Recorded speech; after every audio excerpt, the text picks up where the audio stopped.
a lot, he'll keep you on your toes. It's the Eric Miranda Show.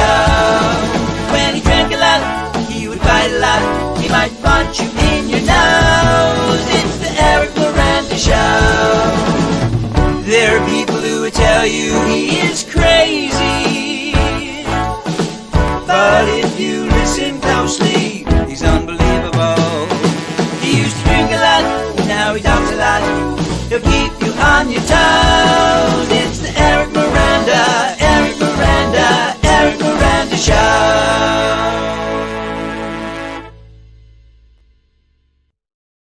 Woohoo! Woohoo! I don't know if I'm broadcasting. I hope I'm broadcasting. My phone usually tells me when I'm broadcasting. So what's going on, everyone? So nothing really new is going on right now. So I'm going to get into some of the old, if that makes any sense. So because my children and we added Muay Thai boxing to jiu-jitsu, and so we're always in gloves and we're always punching pads and all that stuff. So we decided to watch Rocky again, right? Like all of the Rockies. So we started at Rocky 1. Like, let's start with Rocky 1. Does anybody realize how great that movie is? Like, it's almost like a Scorsese film. It's so like kind of indie and dirty, and the sound's really bad. Like sometimes he's going, "Ugh," and you hear like a train in Philadelphia, and like you can't even tell what he's saying. And I'm kind of amazed at how I didn't realize how deep he goes with the with like being dumb. Like he's so dumb in the movie. It's kind of crazy. And I love it. And and again, the fact that he goes the distance, it's kind of got a Hollywood ending, but it's kind of like Mean Streets in a way. So it's like an art film, and it's, so it's cool. I love it, right? Then Rocky 2, I think it's at the beginning of Rocky 2 when first of all, why are those guys in the same hospital? Why do they not have their entourages, or at least Apollo? And he goes in and goes, Apollo, did you give me your best? He's like, yeah, Rock, like I like it, right? And they fight again. And if you remember, they both fall together and Rocky gets up. And I'm like kind of fascinated, but then it's really weird. If you remember at the beginning of Rocky 2, Rocky tries to do like a commercial, like a TV commercial. He's like, oh, and he's like dressed like a caveman. Yeah, this stuff will bring out the caveman in you. And like, he's so dumb. He can't get a job. Adrian doesn't want him fighting anymore. I think she's pregnant. I think she has the baby in the second movie. And it's like, and then Clubber Lang comes along, right? Mr. T. And apparently before Mr. T got that part, I forgot who it was, but there was a former pro fighter who auditioned for that part. And Sylvester Stallone apparently kept saying, hey, come on, loosen up. Give me some of your stuff. Show me what you got. And apparently the guy gave him a liver shot, and Stallone threw up, went to the hospital, and the guy didn't get the part. And then Mr. T, Clubber Lang, gets the part, right? And what's really interesting is Adrian doesn't want him fighting this guy. She's like, he's dangerous. Then she has the baby, right? Or was that in the second one? Yeah, in one of the fights, like she has the baby. And then he's like, oh, I don't know what to do. And she's like, win. Because I have a baby now and I'm not going to be alone. So if you go in there and get killed, what a selfish woman. No, but at the beginning of Rocky, at the beginning of Rocky 2, Rocky's trying to be smart and he can't. And then in Rocky 3, he's like smooth and he's got charisma. Money doesn't make you smarter. It does not. It gives you access to more things, but he was a grown-ass man. He's definitely on the spectrum in the first two movies. And then all of a sudden he's like normal. And I think she got like an infusion of confidence, right? Too early. But this is the thing I really want to talk about. Then we go to Rocky 4. Ivan Drago kills Apollo Creed. And then, Rocco's there and they have all the high tech and he's out there in the freaking cabin. He's doing the shit and the only one with him was Duke, who used to train Apollo. And he beats the Russian. But this is where I'm conflicted. For starters, they show like this Russian or like Czechoslovak, some Eastern European plane is taking Rocky over there. And it's like, it looks like it's going to just crumble in the sky. It's horrible. And they're trying to show you that the economics of communism don't work. And I'm like, all right, cool. I'm American, I can handle that. But then at the end, he goes, when I got here, I kind of got the impression that you didn't like me very much. Come to think of it, like, I didn't like you very much either. And he does this whole hip. It's like, dude, I'm fine with that. But in a Rocky movie, come on. Like, first you're trashing their planes. You're showing us they're, two guys fighting in the ring is better than, 20 million. It's like, where are your beads, bro? Like, that's some like Woodstock shit right there. I was kind of confused by that, but I can still deal with it. But before we go on to Rocky 5, I want you to just imagine for a minute. Let's say that I'm playing with Taylor Swift. I'm too old, but let's just say I got a gig with Taylor Swift, and I'm working with Taylor and Benny Blanco, and they're I'm writing songs with them, and I'm on TV with them and doing concerts, and it ends, and they're like, "Hey, man, it's been great." And I'm like, "Yeah, thank you." And I get back from tour, and I gave my brother-in-law power of attorney. He gives it to my accountant, and now I'm out of money. I'm wiped out, right? And the prospects of me getting back in the game because of my age were really tough because, they kind of threw me a bone to be working with these young cats, right? So I'm out of money, and we have to leave Riverdale in the Bronx. And where would we move? Let's say we move to Wyandanch, right? Suffolk County, Wyandanch. So now my son, who grew up comfortable, good school, lots of friends, doorman, all that stuff, now he's in a hovel in Wyandanch. Now he's going through a traumatic thing. He needs me. My son needs me, right? But we moved to Wyandanch, and now they know that he's privileged, and they're beating him up, and he's learning how to fight. And then he comes home with like a freaking lightning bolt like earring and a John Stamos afro, remember he had that like mullet fro? Like, so my son's doing all that stuff, and right, Dad, I need you. And I'm not, but the reason I'm not paying attention to him is instead of getting back in the game myself, I start producing a kid. Let's say Danny Dunnery, right? And then we're getting on playlists, and we're getting on the covers of magazines, and the gigs are getting bigger. And I'm like, hey, I'm giving it away. Hey, Danny, we're doing great. Blah. So now this is my ticket, but I'm ignoring my kid who's having problems, right? He's struggling. And right in the last minute, we're about to sign a big deal where I get the 20% management fee, and I'm going to produce the records and all this other stuff. Somebody from Universal Music comes and scoops him up, right? And everybody knows that this kid screws me. And Danny didn't really screw me. This is just a metaphor. And then let's say he goes on the X Factor or America's Got Talent. He's English, so it would be X Factor. But anyway, so he goes and he wins. And people who know he betrayed me start going, Eric. And he's like, what? I'm the star. I won. And he realizes everybody hates him. They don't think he's talented. They think all his music is me because I'm the guy who he betrayed.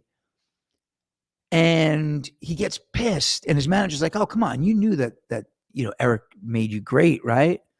And it turns out they're trying to get to me. This company wanted to sign me, but I was trying to retire. And the kid screws me. Now he wins. Everybody hates him. And maybe I'm playing in a local bar. And he shows up to the local bar and he whips out his guitar and he goes, but me being the veteran, I go, right? Everybody goes crazy. It gets a little out of hand. We go out behind the bar and I beat his ass. And then my son looks at me like, you're my dad. And I put my arm around him and we walk away. Sounds like a ridiculous story, right? Pretty ridiculous. Well, that's Rocky 5. I mean, because Rocky doesn't even have I don't know if anybody remembers this. In Rocky 5, he doesn't have a professional fight. He's a broke-ass guinea. I can say that. He's a broke-ass guinea. Tommy Gunn ends up fighting and getting the championship. Rocky gets cut out of it because he's betrayed. Then the kid comes and wants to beat up Rocky to prove that he's actually the man. Rocky beats him up, and his kid loves him again. And he goes home like, my dad's the man. It's like, no, you're still broke. He didn't have a professional fight. He had a fight behind a bar. He won a fight. I'm from Island Park. Every one of us won a fight behind a bar. Even the girls. Like, what kind of movie is that? And my son looked at me because we're watching the movie. He's like, he doesn't have a real fight? I'm like, no. And I forgot that he doesn't have a real fight in the movie. I thought, my recollection was that he gets pissed that everybody loves Rocky and they end up fighting each other, like in the ring, and Rocky makes money. No. And yeah, I know it's not all about money, but it is about money, especially when your kid grew up with a silver spoon in his mouth and now he's broke and wearing a lightning bolt earring, like from the 90s. He's probably vaping. Like, what?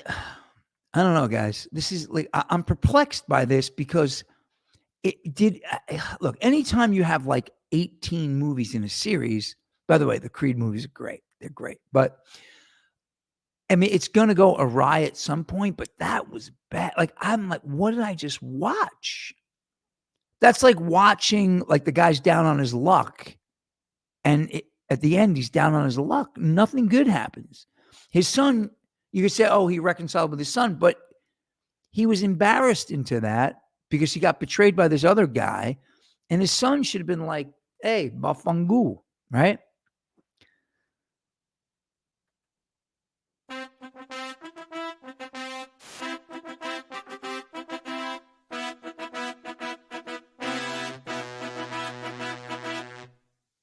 Had a bar fight.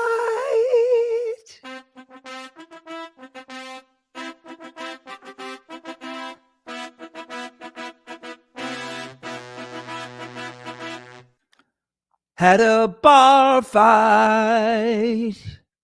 I live in Wyandanch. That was wild. Like, I actually couldn't believe that was the way the movie went. And then I think Rocky 6, is that the one where it's just called Rocky Balboa? And it's kind of like the Mike Tyson, Jake Paul thing, right? Doesn't he, like, they have the models of people fighting and who would have won, and then he ends up fighting the guy, which is, he looks pretty, he doesn't look like he would have done well, you know? It's, anyway, yes, Tom Galvin, yes, still great, man. No. What do you mean? We'll let you guys can comment. It's look, guys, this is the thing, right? I don't have my producer tonight, and the comments are coming through. It's just that I get distracted. Now, what I want to talk about before we get on to Simone Biles making a comeback, I want to talk a little bit about this book by it's by Amanda Montell. It's called Cultish. Right? Now, she breaks down all the cults, all the great cults. And we talked a little bit about this a couple of weeks ago, but this is the thing with the cults, right? I got dragged into a religious cult at one point when I was a kid, when I was 15. And I kind of liked it. Like, I didn't mind. Like, this is the thing about me and cults. When I get involved with culty people, I've worked for a few people who are definitely running like those corporate cults with all the platitudes and rah, rah, rah. And I worked for a company called Wholesale Merchandisers, Inc. when I was like 19 years old, and I was selling artwork, and it was like, oh my God, this is great. I was making like $200-300 a day back then. I was 18, 19. And I was like, this is great. But then like, and then you need to like build a crew, and then you get overrides. So as soon as they started pyramiding on me, I'm like, no. I just let me just sell my artwork and do my thing. I was doing it door to door. It was fun. And then all of a sudden I had to be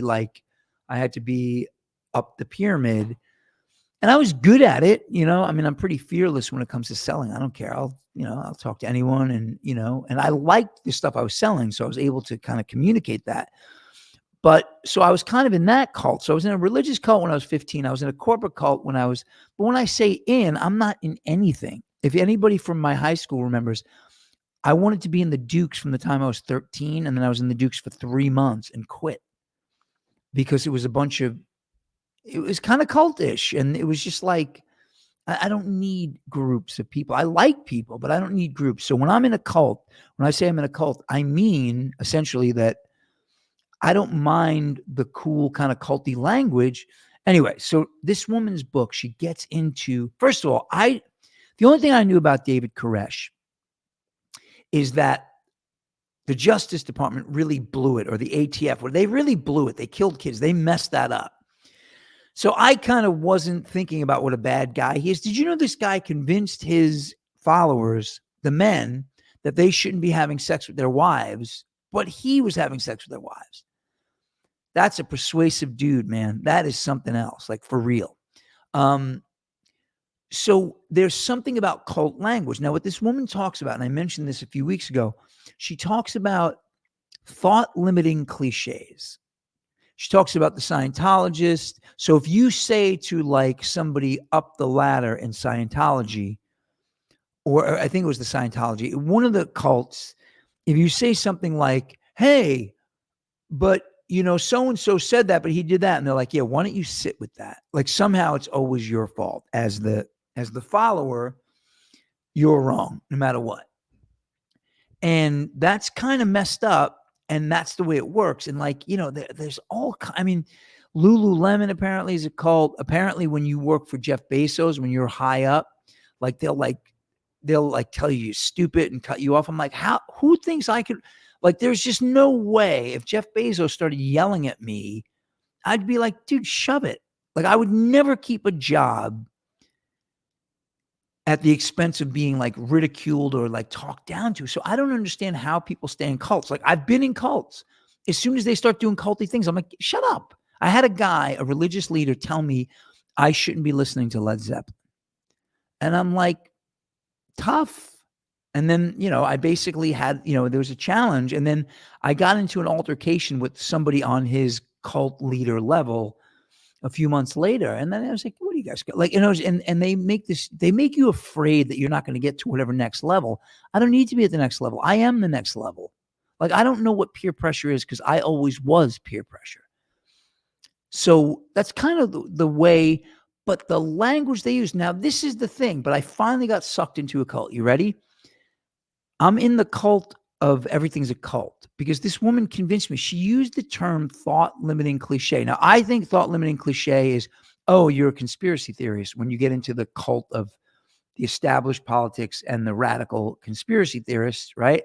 There's this thing where people are like, oh, that's a conspiracy theory. It's like, okay, so everything they say is true, right? And then you have people, I have one friend, I gave money to Ron Paul in 2012. I love Ron Paul, not Rand Paul, his dad, Ron Paul. And I consider myself libertarian. So I gave him money, and a friend of mine was like, he's not real. I'm like, well, what's not real? If he were real, they wouldn't let him. They're not letting him do anything. He wasn't allowed in the debates. They don't let Ralph Nader in the debates. They didn't let, I think Dennis Kucinich was in one debate, and they're like, oh, no, we can't have that guy telling the truth. But there are people who everything's a conspiracy. Like the bridge in Baltimore getting hit, that's a conspiracy. Everything is a conspiracy. And the opposite is, oh, that's a conspiracy theory. So there's two cult languages going on. But this woman used the term thought-limiting cliche so many times that I started to realize if she wanted to explain to me that something was a cult, she would just tell me about one or two thought-limiting cliches, and I would no longer think about it. I'd be like, yeah, it's a cult. Her thought-limiting cliche is calling it a thought-limiting cliche. She duped me. So she's young, she's cute, and she's smart, but at the end of the day, everything's a cult to her. So it's like, okay, so when you talk about, she talks about Norman Vincent Peale and that Trump went to his church. A lot of people went to his church. And then, and then David Bowie went to one of the yoga cults. What was that? Oh my God. I can't think of the name. I'm bummed. Anyway, so everything's a cult. So if everything's a cult, I'm not, look, Jim Jones, Church of God, all that stuff. Yeah. When people are dying, you don't want those kinds of cults, right? You can't have that. You can't have like people going off. And by the way, if my kids end up in a cult, there's going to be hell to pay. Like, honestly, like if they're like, because that's one of the things they do. You don't get to talk to your parents. And like the Scientologists, they have all these like acronyms for like these pernicious people who may bring up a lawsuit, right? And it's amazing. And there's this fear of loss, like, oh, in the next life, who buys that? If you're miserable here now, why would you be happy in the next world? Don't you have to learn how to do that? So when they use these fear tactics, it's just bizarre to me. I'm just not built that way. I just don't. And it's not even like I'm smart. I just have an intuition like, oh, dude, Led Zeppelin's my band. I love those guys, So that's like a thing for me. So speaking of cults, I want to talk about Simone Biles. I want to talk about the cult of we're a bunch of sissies in this country, and it gets rewarded now. I heard Tim Dillon talking about one of the bankers who just dropped dead of a heart attack. He was working for Bank of America, and then Dillon got into all these people, and he once wrote an essay on like, hey, you want to be a billionaire, not doing anything but just shuffling money around? This is the price you pay. So the argument was, should these people work 100 hours a week? And Tim Dillon was like, yeah, if you're a Green Beret, there are risks. If you're a banker, there are risks. So I don't know that I agree with that. But I started thinking about the fact that people want things without sacrifice. I actually ran into a woman in the West Village the other day. She asked me for money, and she was holding an iPhone 15. I'm like, I'm on a 12. We have the same AirPods. She's panhandling, and she's got a better phone than me. I said, what are you, crazy? Why should I give you money? I mean, if you have an iPhone 15, that's pretty recent, right? Like, it's not like she got it 3 years ago now. She's homeless. Like, she was literally like, give me money. It wasn't like, hey, I need food, I need shelter. She's just like, give me money. I'm like, no. Everybody wants something for nothing, including sacrifice. So this is like a crazy thing now. I read this article the other day. I'm going to read you a piece of this article. You ready? It says, after withdrawing from most of her events at the Tokyo Olympics, Simone Biles is back like she never left. Biles' journey at the Games made news around the world as it turned what would have been her coronation into a conversation about prioritizing her physical and mental health. After Tokyo, she took a break from competition for 2 years, during which she became the youngest person ever, age 25, to receive the Presidential Medal of Freedom. She got married to NFL player Jonathan Owens. She made her competitive return in the summer of 2023, where she showed almost no signs of slowing down. Now, let's start with this. She quit. She took a personal day during the Olympics. Now, I just learned from somebody in the past 20 minutes that she actually was taking Lexapro to calm her nerves for years. And at the Olympics, they're like, no, you can't do that. Does everybody get to relax? It was like steroids. And that was the problem. When she got off of it, she couldn't do it. She freaked out. They said she had the twisties where her body and her mind weren't in sync. Yeah, that's what Lexapro withdrawals do, because when I was younger, I was on Lexapro. I got off Lexapro and I stood on a rock upstate New York ready to jump into a thing that I jumped into 100 times in my life. It was called Split Rock. Actually, I didn't jump Split Rock a million times in my life, but I did things like it. I was at a place called Split Rock up near Elizabethtown, where my sister Elizabeth lived. How'd she not see that coming? And Split Rock, it was like 20 feet. I jumped up the Long Beach Bridge on purpose a couple of times. Drunk, sober, I think the Long Beach Bridge has got to be at least 25 feet up, right? I wasn't afraid. I got off Lexapro. I was like this. I was frozen. I had anxiety. So Simone Biles takes a personal day in the middle of the Olympics. Like, she needed a safe space in the Olympics. And I remember saying something, and a few people in my life were like, you have no idea the pressure. That's why I'd never be in the Olympics. She was representing the United States. She was representing American exceptionalism. I don't even know what that means. Apparently, that's a specific term, but I'm going to say it anyway. She was representing American exceptionalism against fucking linchpin Chai Zai from China, the thieves who steal all of our technology and we allow it, and evil Russia. She's competing against all of these empires, and we're America, USA. And we're supposed to be the symbols of freedom, perseverance, and American exceptionalism, if that's actually the thing. And the only freedom that she displayed is that she was free to walk off the job. And by the way, she's making a comeback. They're going to let her back on the team. Are we short gymnasts? Because if I walked off my job and said, hey, Tim or Francis, whoever I'm working with at the time, Katie, I'm out of here, man. I need a personal day. Eric, we have a show tonight. There's 1,000 people here. Yeah, too bad, man. I like the pressure's too much. You think they're hiring me again? No. Why is anyone considering her being on the Olympic team? And then the idiots at NBC News, sorry. Now, so by the way, so of course, this girl who walks off the job during the Olympic, guys, this wasn't like a high school event. This is the Olympics. She's the most decorated gymnast ever. And she walks up, and her excuse is she didn't want to let her team down. Well, guess what? You did. And then NBC News actually said in an article that I read today from back then, Simone Biles showed courage today. Not the courage on the mat on the world stage, but in her ability to pursue mindfulness. And it's like, okay, you were on drugs called Lexapro. And I know she had a traumatic life. We all know what happened with that scumbag doctor to these kids. We get it. We know that. You're on medication. Somebody keeps running behind me. And by the way, it gets dark at 8:15 now. Totally blew my vibe at the beginning of the show. My dinosaur wasn't rocking. Too much silhouette.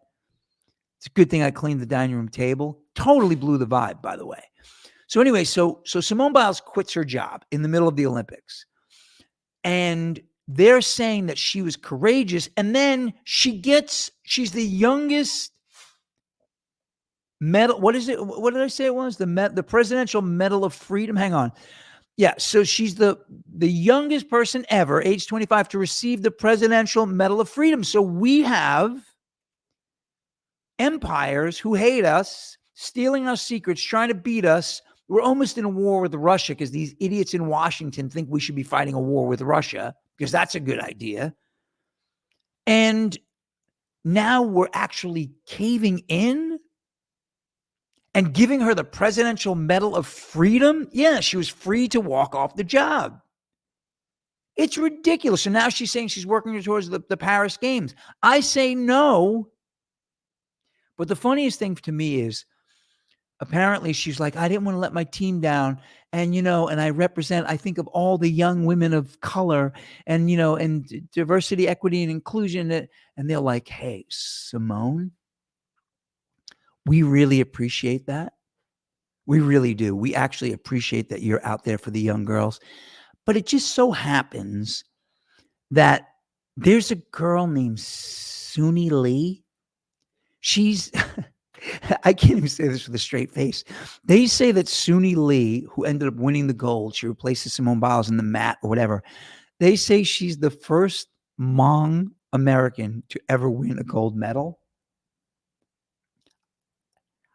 She's probably the first Hmong American, period. What is Hmong? I looked up Hmong. It's not a place.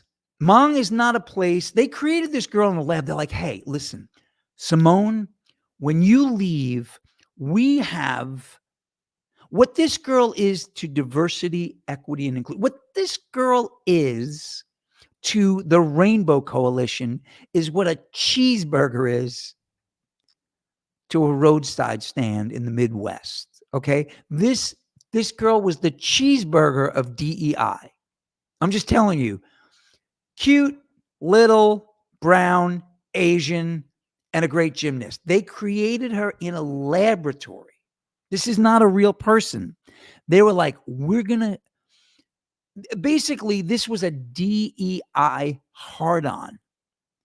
This was like when the bucktooth ugly guy makes money and gets the hot wife. That's what this was to DEI. This was like, she couldn't have been more diverse, equitable, and inclusive if she had like a rainbow flame blowing out of her ass when she's doing her twirls.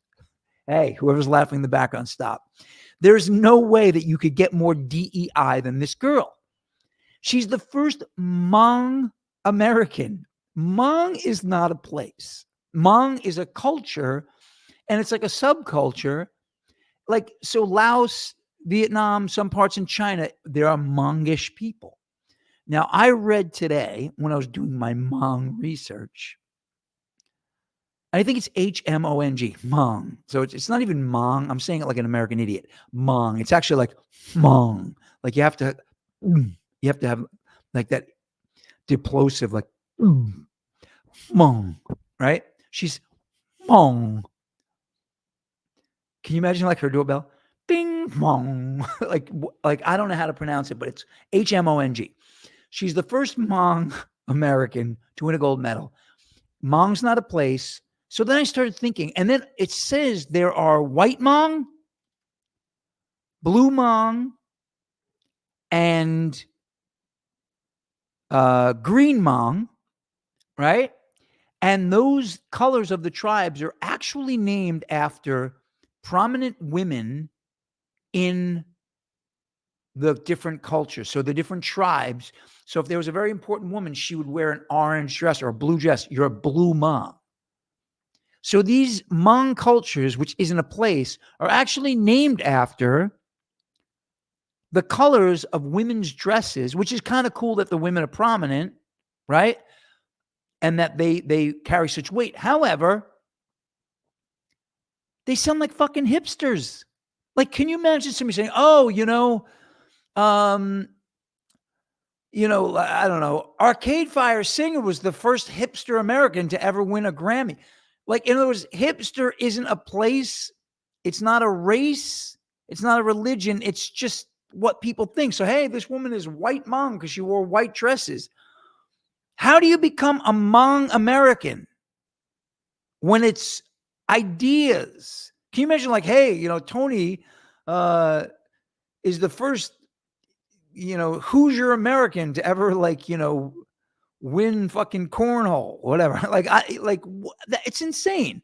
So I'm like blown away by this, but I can't get over the fact that Simone Biles quits. Whoever is in charge of this new world we live in, where white people suck, white men especially suck, white women are called Karens, and she's like, oh, I don't want to let down the little diverse people of, different ethnicities. And again, I agree with that part of it. How do you outdo Simone Biles in terms of like a fierce woman? So she unfierces herself by quitting because she quit Lexapro. Like that would be like me, like, oh, Eric was tough. He would fist fight. Yeah, I was drunk. And then people would be like, yeah, take away the scotch. And Eric's a chicken. And I am. I don't fight. I'm afraid. I don't want to get hurt. When I'm drinking scotch, I'm a good fighter or a fighter nonetheless. So she's off the Lexapro and she can't do it. So she blows it. Now she thinks she should keep her job, apparently. But what's amazing to me is when this perfectly diverse woman, this woman of color, talented, most decorated gymnast in history, quits, they had a backup plan. Like they had Tom Brady waiting. You know what I'm saying? Amazing to me. Amazing. So, and they gave her the Presidential Medal of Freedom. For what? For how do you get that medal? Should we look that up? How do you get? All right, let's look that up. Why do people get the Presidential Medal of Freedom? What is the criteria? Does anyone know? If anyone knows, comment, and I'm going to have you on if you know about it. Why am I not seeing comments, by the way? I saw 2 comments and they're gone. And today's the day I need comments. Okay, the criteria, the Presidential Medal of Freedom is the nation's highest civilian honor presented to individuals who have made exemplary contributions to the prosperity, values, or security of the United States, world peace, or other significant societal, public, private endeavors. Okay. What's exemplary? Okay, it's exemplary that she won all of these medals prior. The only one who prospered that I know of from what she did is her. Values, I didn't know American values were to quit and take a personal day in the middle of your job on the world stage. Security of the United States. How about the insecurity of the guys? She basically, look, I remember watching, I should have pulled this up before we got on the air. I remember watching a video of a bunch of American kids talking about their feelings, teenagers, junior high school. And then juxtaposed to that was Russian kids lined up at a desk. A kid walks up to an AR-15 or AK-47. I forgot which one's the Russian version of that gun. And the kid takes it apart and goes to the back of the line. The next kid puts it together, goes to the back of the line. Next kid takes it apart. So we're talking about our feelings, and the Russians are assembling and disassembling a gun, disassembling a gun. In case they need to, when would that happen? Probably combat. And we're talking about our feelings. Now we give this Presidential Medal of Freedom. Listen, the fact that she quit, the fact that she thought it was okay to be on Lexapro and somebody, and again, this isn't confirmed. This is from my friend Chris. But you know what? Where there's smoke, there's fire. Because all of the news articles I looked up, they talk about the Lexapro thing. And then, but the conversation, they say, oh yeah, she was on it in 2016. But they don't talk about her having to get off of it. And that's why she flipped out and had what she called the twisties, right? So yeah, when I used to like quit drinking scotch, I used to get the chickies because they became a chicken. My beer muscles turned into cowardice, or probably common sense if you really get down to it. So let's look at it this way. If we're going to give somebody, if somebody has to quit, okay, I'm going to just suspend my disbelief. I'm going to pretend that she had a good reason to quit, whatever it is, flashbacks, whatever. And the fact that I'm almost more suspicious. Somebody just said it sounds like it was fixed. I don't think it was fixed against the United States because we won, but I think it was fixed so we could have this turbocharged diversity, equity, and inclusion girl. Like, guys, this Suni Lee, she's the first Hmong American to win a gold. How does that happen? That sounds like it's actually, I don't even know if she's, Hmong is not a place. But it sounds so good for the Rainbow Coalition. Like, what color is she? What is she? You know what I mean? Because you have so much Hispanic culture in Filipino culture, right? And then you have straight Chinese, and then you have, Singapore, and then you have Japanese, you have all these Asian cultures. Then when people talk about white people, it's like, well, which ones? The Russians from the Caucasus Mountains who look Asian, or just like your, Catholic mutts like me, a little Italian, a little Irish, a little, maybe some English, whatever. So everybody's white. If you're white, you're white. And if you're black, you're black. I didn't have an argument. I watched an argument between a woman named Julie and a woman named Annette. I referred to someone as black. Julie said, you mean African-American? I said, sorry, African-American. Annette jumped in. I'm black. I'm not African. Yes, you are. And they started getting into Garden of Eden shit, right? So there really is that, but Julie was exceptional, and Annette they were exceptional because they actually had this conversation, but it's generally like, oh, he's African-American, he's white. We have so many different variations of all this stuff, but now we're down to Hmong Americans. And by the way, I have nothing against this culture. The girl is absolutely adorable. I think she's like the poster child for DE. I think it's amazing. And the fact that she won, but when somebody says it's almost like it was it was fixed, it wasn't fixed for us to win or lose. We won. It was fixed to exalt diversity, equity, inclusion. Now, my children are biracial. My son's half Korean. My daughter's half Chinese. I've said this on the show before. Together, they make a whole honor student. My brother Adam and my brother Richard's children, their wives are from Belize. And I think their grandparents are Mexican. I think I think my two nephews, my three nephews and my two nieces, I think their grandmother is Mexican into Belize and the others are Belizean. So in the Miranda clan, none of the Miranda children with the name Miranda, I have some white, I have some sisters with white kids, but none of the Miranda grandchildren of my parents are Caucasian. They're all mixed. Korean, Chinese, Belizean, Mexican, right? So we're diverse and I love it and I wouldn't have it any other way, but we're getting down to Hmong. Hmong sounds like Hoosier to me. Hmong sounds like hipster to me. Like it sounds like a subgroup hanging out.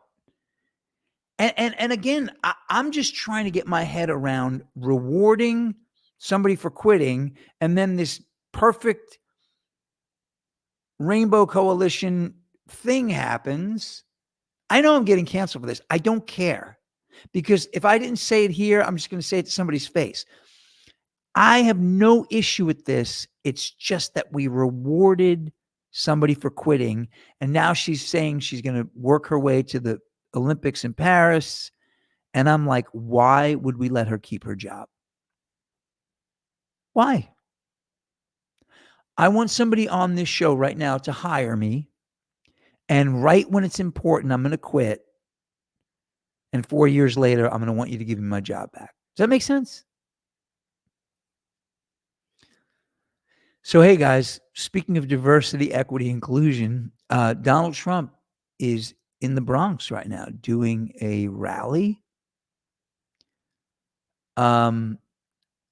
I don't know what that's about. I mean, he can't win New York, right? I mean, is he just trying to, I mean, that just sounds like showmanship. And there are people there, a lot of people there. And apparently somebody unfurled the flag at Yankee Stadium yesterday. I don't know what that's about, but I'm just trying to think strategically. Do they really think they could flip the bluest state other than California in the United? Actually, you know what? It may be bluer than California because California has that whole Orange County thing. And again, this isn't about politics. I'm just trying to figure out the strategy. I'm trying to figure out how this setup happened with Simone Biles stepping down, getting a Medal of Honor, and then the first Hmong American ever becoming the gold medalist. And I'm trying to figure out what the Trump campaign is thinking. What would that, I mean, Joe Biden couldn't win like Alabama, right? Like if he went and campaigned there, it would be ridiculous, right? Isn't this just as ridiculous? I don't know. I'm just, I'm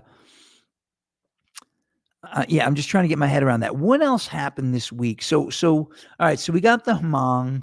We got into Rocky, which I'm still fascinated by. Rocky 5. What a storyline! Literally, I can't even. It's the most like the story always starts depressing in Rocky, and this one didn't start depressing, but it got depressing quick, and it got more depressing.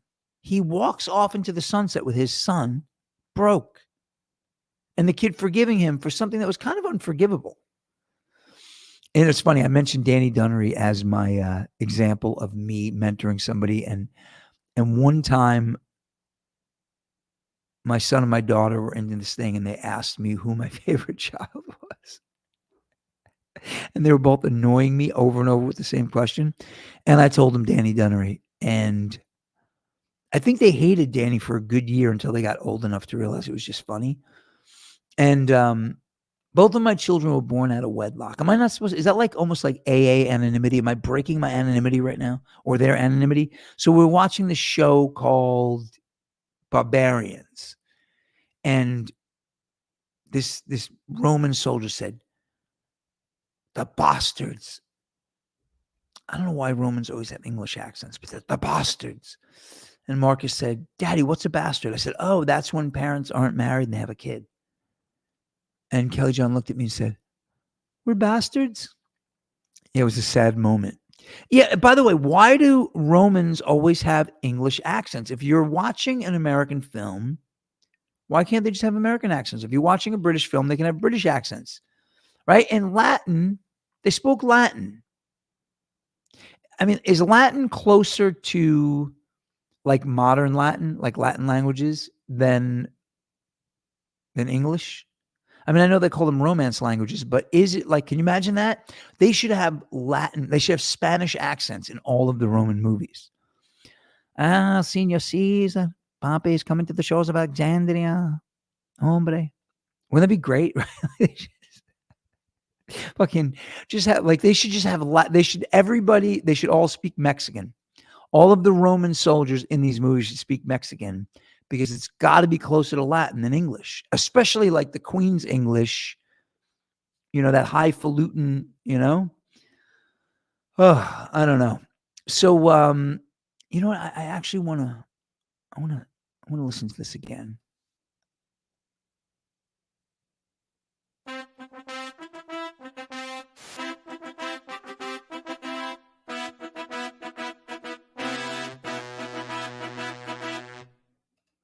Had a bar fight. I know I already did it, but I'm just laughing. So, by the way, this is an interesting thing. I just did that on the keyboard right before the show because you get shut down. And I don't know how they do it with a regular video, but if there's music in the video, it's encoded. It's called an SRC code, I think. I mean, I know I have them on my music. So if you use my music, they're like, whoa, this is copyright protected, right? But something weird happened because one night I put on a video of me doing Crazy Little Thing Called Love. And I played some of it. I sang all of it. But I think I played the lead and sang it. But the backing track was some kind of karaoke track. And I was afraid it was going to get taken down. And it didn't get taken down from Facebook and YouTube. However, I got a notification the next day that said this was taken down in certain countries where and I don't know. I was like, is that like countries that you're not allowed to play pop music because it's like, people are going to rebel? Oh, or like I had no idea what it was, but it was pretty fascinating. So right now I'm going to be, I'm working on a record with someone, and as it's being released, there's a cover on it. The laws for cover songs are so weird. In 1984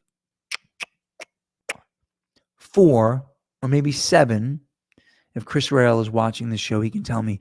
We're putting out a record on Fang Records, and Plug Bunnies Incorporated did a rap version of My Generation by The Who, and we got a cease and desist letter. And the reason we couldn't fight it was because because we were making fun of the artists. We were making fun of them because they're saying My Generation. We're like, okay, well, it's our generation now because you're old now. So it was that kind of thing. So there was so we got a cease and desist letter. And then I learned at that point from a lawyer that because we were using it in a way that was a parody and maybe insulting or abrasive, we couldn't use it in a disparaging way. And we were using it in a disparaging way. But now I got in touch with BMI and I'm like, hey, we're releasing this song and we're, we're both represented by BMI. And I said, do we register? And they're like, no, you need to get permission for, and I was always under the impression that you need permission for mechanical royalties, or you just have to pay the publishing when you use the song. But apparently that has changed since the whole street. I don't know. I'm waiting for an answer from an entertainment lawyer on this, but it's weird because Universal Music are letting people play stuff. So you can put a video up on TikTok and comment on it. But if you do it live, so guys, the world is moving so quickly. I don't want to be one of those people who's not up to snuff on it, right? I also don't want these people like sometimes I'm mean to my son. And when I say mean, I'm really hard on him because he's so smart, he's good looking, he's talented. I'm just afraid. Like, guys, what do you do? This is actually for the parents who are watching. What do you do? There's a fine line. Like, on the one hand, I feel like I live in the real world because my dad would throw cold water on my fancies. I say water. I don't know what accent that was. I think that's from when I lived in DC, when I lived in Washington. My dad, he didn't stop me, as I got older, he knew that I was going to be an artist, and he would encourage it. But I never thought, hey, I'm just going to talk back to this cop. Now, I did get in trouble once for arguing with a cop, but I was drunk and it was crazy. But I never thought it was a good idea. We knew, yes, officer, no, officer. We knew when you get pulled over, you keep your hands on the wheel. Officer, my wallet's in the glove box. I'm gonna, you kind of let them know. You show some kind of respect. And so I felt fortunate that I had my dad kind of like sticking up for me, so he was hard on me and he'd whack me. He didn't hit me a lot, but he'd smack me silly. And any of you who knew my dad, he was a big guy. So when he did punch you, it stayed with you. So I'm always trying to figure out, I don't want my son to feel repressed because I'm riding him all the time, but I also don't want him to go out there thinking there are no boundaries with the outside world. And that balancing act gives me so much stress. My daughter's got a different disposition. She's mellow, she's tough, but she doesn't go out there she's not reckless. She observes, she's quiet, so she can navigate things pretty. Does anybody here have an answer for me on that balancing act? How hard should you be? Like, where is the line between bringing their self-confidence down versus keeping it, but showing them, hey, there's a world out there with rules and you have to live within these parameters? Because this is the stuff. I don't know how I got on this subject, but this is the thing, right?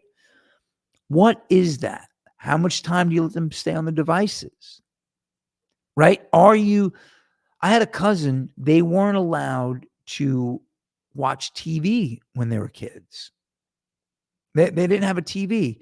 They would come to our house. My one family of my cousins, they'd come to our house and they'd want to sit in front of. When my cousin Fred saw Happy Days for the first time, he was like, hey, we couldn't stop him. Hey. And they didn't have a TV. Now, they're all decent people, but they definitely had weird social styles growing up because they couldn't talk about Laverne and Shirley with their friends in school. So with the devices, do I give my kids a complex by taking the device away? Do I stop them from watching FNAF? See, a lot of my friends are old. Your kids are grown already.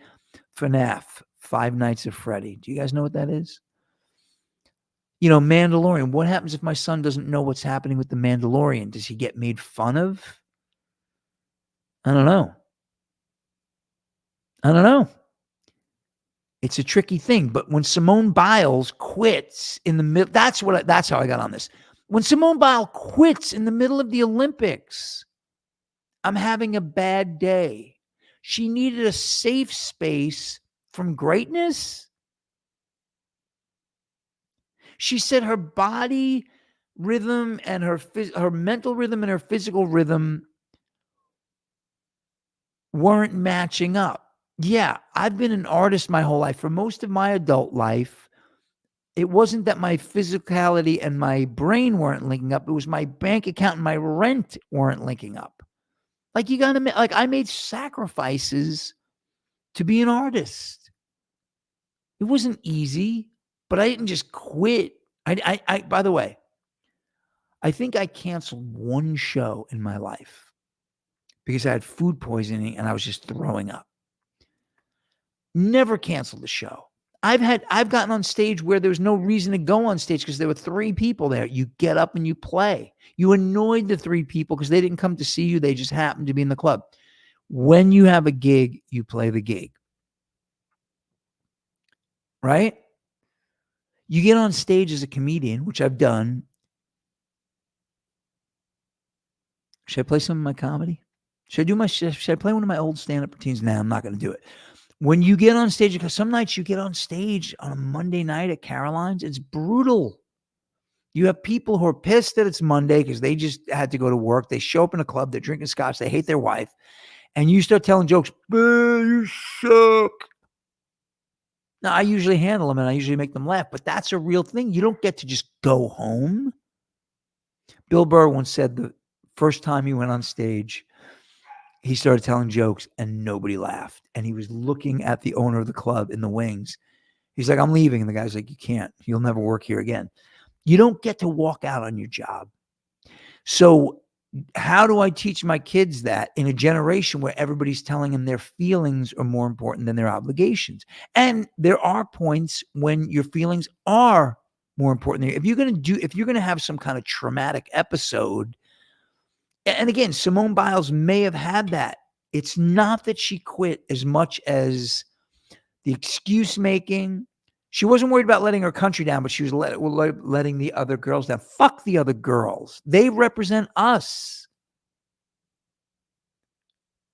And then they had a psyop. They had a person they made in a lab ready to take her DEI place. And then they gave her the Presidential Medal of Freedom, which is because she's made exemplary contributions to the prosperity, values, or security of the United States, world peace, or other significant societal or public or private endeavors. Quitting the Olympics is none of that.